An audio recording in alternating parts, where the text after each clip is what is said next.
And we welcome you into the Sporting News Studios. I'm Tom Vandervoort. Stephen Levine on the far end. Matthew Crossman in the middle. Not Matthew. Here to talk about another Matthew.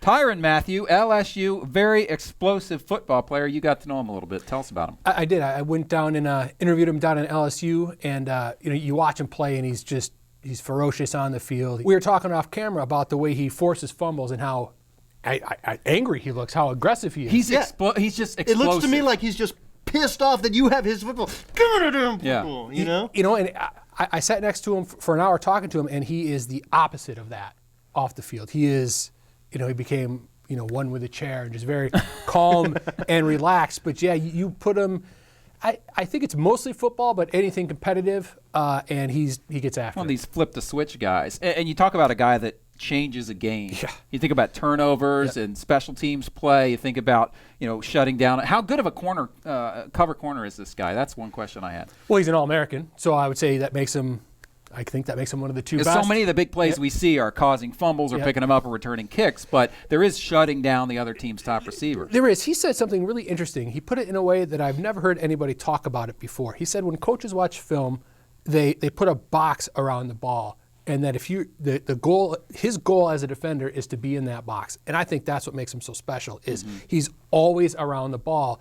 And that leads a lot of times to guys getting burned, but what makes him special is he can play so fast without any missteps that you don't see him get burned, and if he does make that mistake, he's fast enough and good enough to make up for it. Well, some of those guys have that extra gear, and so he's under control. The other guys are at that top gear. He's still got another level he can go to. He seems like that kind of player. Yeah, the control is the key word. That I don't think you would say that straight line speed. He's fast, but he's not like an all-world fast. Right. But football speed, he's as fast a player as you're ever going to see in college football. But then again, when he's returning a punt, maybe he doesn't have that foot speed, but he has the ability to make those other guys miss, which makes him look like he's the fastest guy on the field.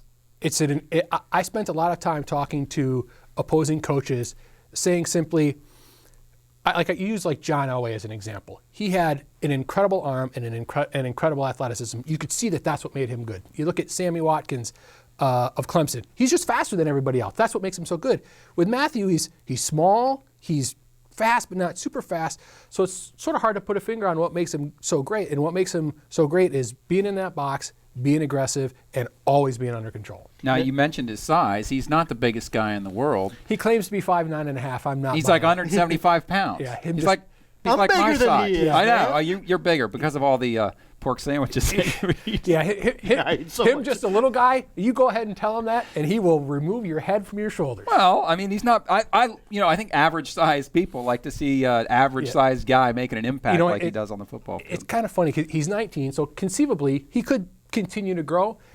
I think I would almost feel bad for him if he was suddenly 6 feet tall. What he would like, that would be rob him of his identity. He wouldn't be as special. He wouldn't be. Now, this is a guy who has or at 6 feet tall, and if he played like this, he'd be the best football player you've ever seen. Well, he might be anyway. I mean, he finished, fifth in the Heisman voting this year as a sophomore. You look back at the modern era of Heisman Awards, and Charles Woodson's the only sort of true defensive guy who's won it. Is this a guy, a defensive player, who could win the Heisman Trophy in the next year or the year after that? Well, I think certainly based on this year, you would say yes. I mean, if he repeats this year, next year, and doesn't get suspended after testing positive for synthetic marijuana, sat out one game.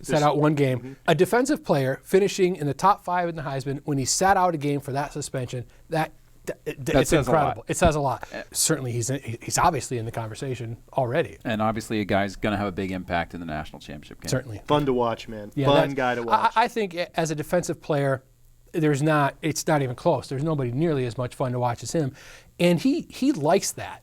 He does that on purpose. He yells at, that's the other thing. He never shuts up. Yeah, he's one of those guys that pumps himself up with his lips. He does. He talks and talks and talks, and he even says it's a little bit of a self-motivational ploy in a way, because if I'm him and you're another defensive player and I'm yelling at you, I darn sure better be playing right, or you're going to yell back at me. So he sort of does it as motivation, but he's got style too. Another aspect of this player is the fact that he was adopted. Mm-hmm.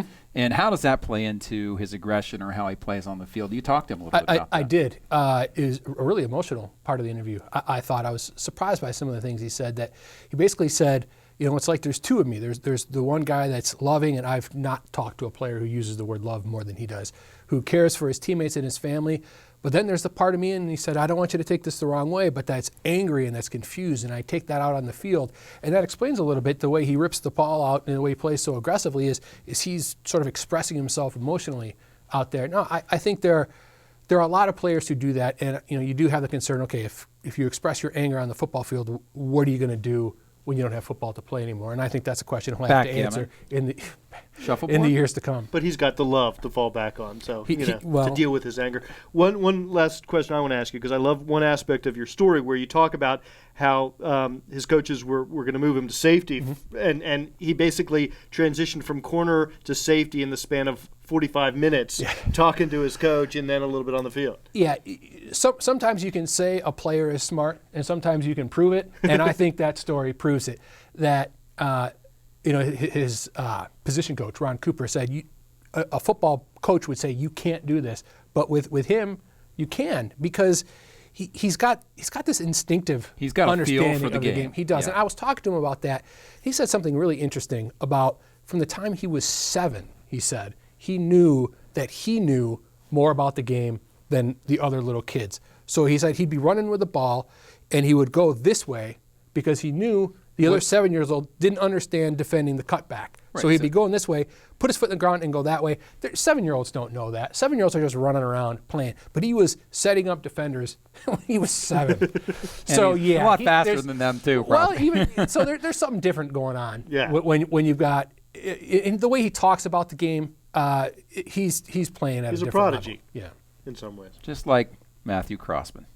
Matthew Crossman on Tyrann Mathieu from the Sporting News Studios. We'll see you next time.